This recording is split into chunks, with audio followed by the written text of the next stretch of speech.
Je vous salue tous au nom de notre Seigneur Jésus. Voilà, je vous aime tellement. Quand je vous vois, je suis dans la joie. Que le Seigneur vous bénisse. Est-ce que vous pouvez acclamer pour vous-même? Voilà, merci.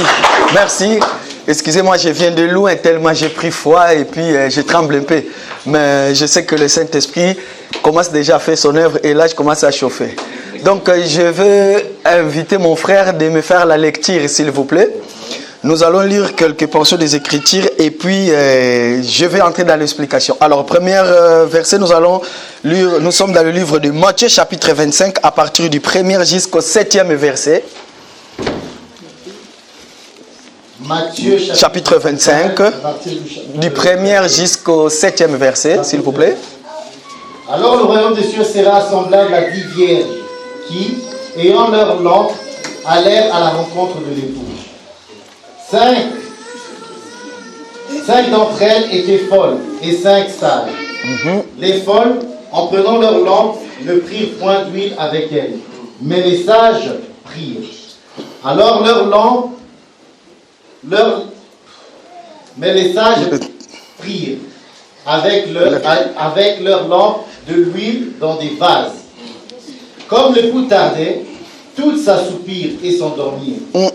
Au milieu de la nuit, on cria, voici l'époux et allez à sa rencontre. Merci, on s'arrête là. Deuxième écriture, nous allons sur le livre des Nombres, chapitre 10, du 1er jusqu'au 2e verset, s'il vous plaît.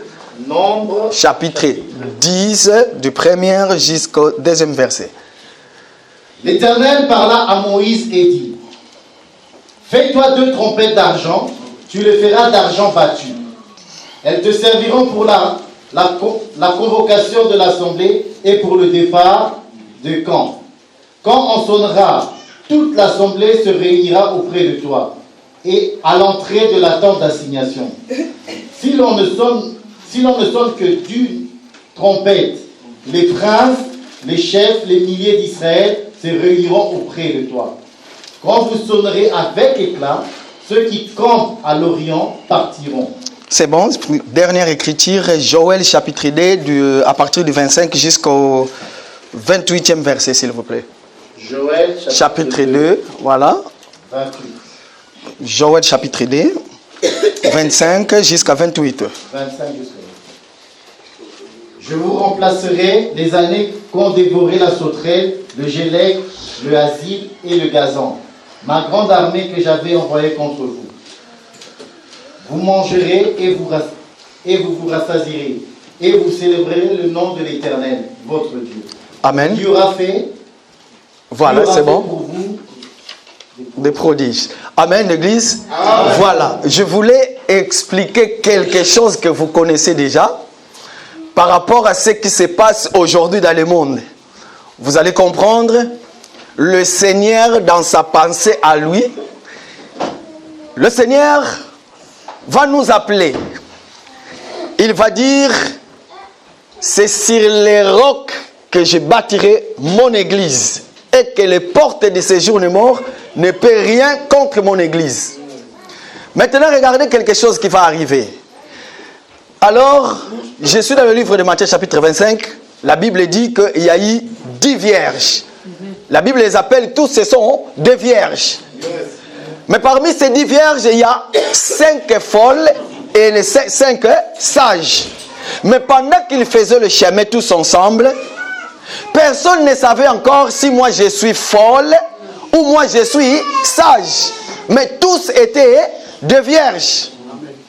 Est-ce que je me suis fait comprendre? Amen. Tous étaient des vierges. Ils faisaient route ensemble, mais personne ne savait s'il était le vierge folle ou le vierge sage. Pourquoi? Parce qu'aujourd'hui, nous pouvons dire tous, nous disons que nous sommes des chrétiens, des enfants de Dieu. Nous allons à l'église, nous prions. On nous prêche la parole, tous nous disons oui et amen.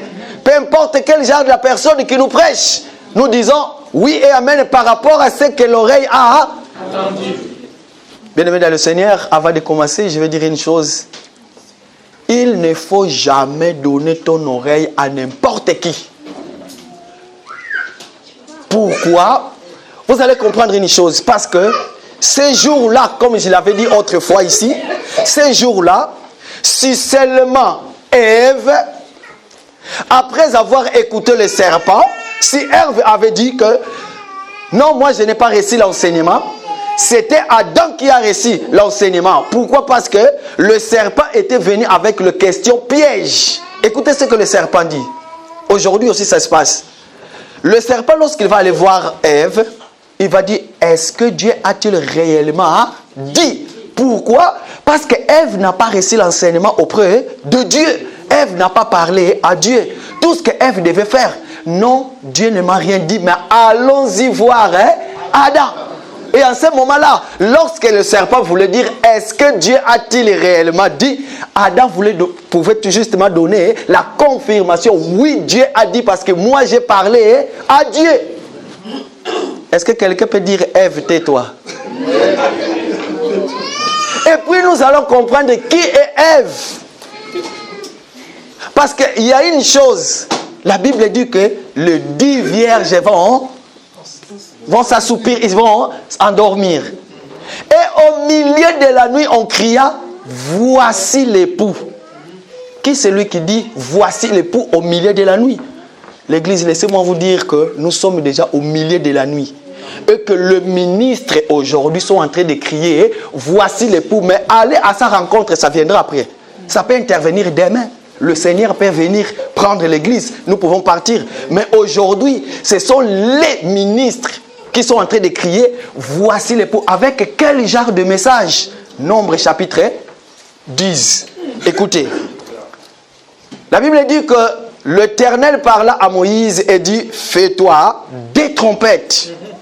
La première trompette, lorsqu'on sonnera, c'est pour rassembler le peuple. Bien aimé, la beauté de cet évangile, je vous dis la vérité, c'est lorsqu'on vous parle du péché. Lorsqu'on vous prêche et que vous sentez que, oui, c'est moi dont on parle. Mais lorsqu'on vient dans cet évangile, on vous parle, on vous caresse, comme on caresse le chat dans le sens du poil, en ce moment-là, sachez-le que vous faites partie de ces vierges qui n'ont plié l'air l'huile. Et que lorsqu'on dira, voici l'époux, parce que la deuxième trompette vient de se sonner, voici l'époux, allez à sa rencontre. Qu'est-ce qui va arriver? Toi, lorsque tu vas te réveiller, avec cet enseignement-là que tu as reçu chez Ève qui n'avait pas la certitude. Pourquoi? Parce que Ève représente tout genre de ministres, c'est entre guillemets les ministres qui n'ont pas l'appel dans le ministère et qui improvisent aujourd'hui, qui prennent un grand nombre de peuples. Leur message, bien-aimé dans le Seigneur vous bénira. Bien-aimé dans le Seigneur, même si tu es dans le péché, sache-le que comme tu es commerçant, tout ce que tu vends, le Seigneur te bénira. Bien-aimé dans le Seigneur, moi, votre pasteur, j'ai fait mon alliance avec Dieu. Menteur. Bien-aimé, aujourd'hui, si vous allez avec, qu'est-ce que je voulais dire? Si vous allez dans une église, nous les enfants de Dieu, nous avons notre façon à reconnaître si vraiment ma place est ici. Parce que lorsque tu entres, notre père, notre papa, il a son parfum à lui. Lorsque tu entres, quand tu attends l'odeur de cette parfum-là, tu peux dire que oui, mon père habite ici. Et je vais rester. Mais lorsque tu entends l'odeur de cette parfum-là, n'y est pas. Tu n'as pas ta place. En ce moment-là, tu vas te sentir mal à l'aise. Pourquoi? Parce que le genre de messages qui vont être prêchés, ça ne nous concerne pas. Ça ne nous concerne pas. Ces messages-là qui ramènent l'église dans les comas, dans le sommeil profond. Pourquoi? Parce que la Bible dit que tous les vierges s'endormirent. Mais chose étonnante, lorsqu'on crie, voici l'époux, allez à sa rencontre. Le peuple qui ont gardé encore l'air l'huile, ces peuples-là, lorsqu'ils vont se réveiller pour aller à la rencontre du Seigneur, c'est à ce moment-là les vierges folles vont se rendre compte, ah, on nous a vraiment dévorés, on nous a vraiment fait du mal. Alors, bien-aimés dans le Seigneur, aujourd'hui, laissez-moi nous dire que le Seigneur lui-même, il nous parle en disant, dans les jours à venir, il parle dans les jours à venir dont le Seigneur était en train de parler, c'est déjà aujourd'hui. Les hommes auront la démangeaison. Pourquoi? Parce qu'ils vont travailler pour leurs propres intérêts. Et lorsqu'ils vont travailler pour leurs propres intérêts, nous, tout ce que nous avons à faire, bien aimé, garder l'huile et la lampe, que cela ne puisse s'éteindre pas. Pourquoi? Parce que si tu n'as pas l'huile, tu n'as pas la lampe, sache-le que tu vas rater ce qu'on appelle l'enlèvement. Même si aujourd'hui, écoutez, j'aime bien le dire. Nous, les enfants de Dieu, nous n'avons pas peur de la mort. Un enfant de Dieu qui a peur de la mort, sache-le que tu n'es pas encore prêt. Pourquoi? Parce que même si la mort intervient aujourd'hui, c'est ton âme qui quittera ton corps physique.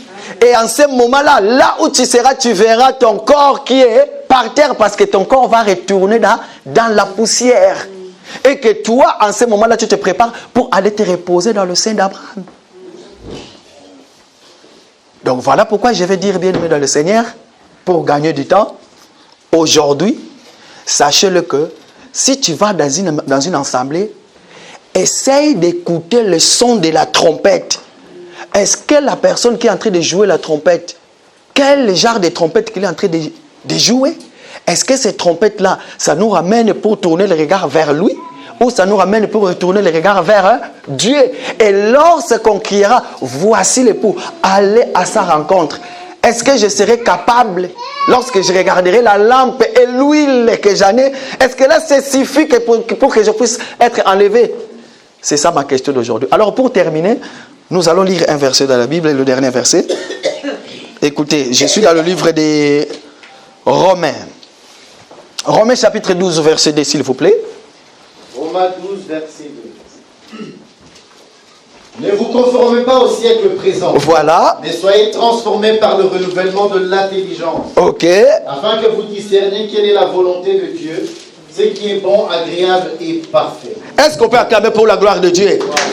Je vais m'arrêter là en disant, bien-aimés dans le Seigneur, sachez-le qu'aujourd'hui, tous les conseils, moi je les appelle les conseils éternels, sont là pour nous.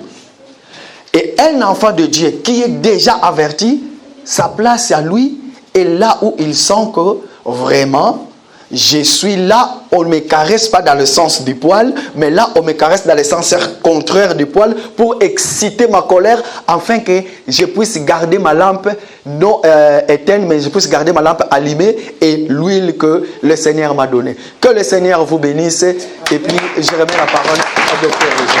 Merci.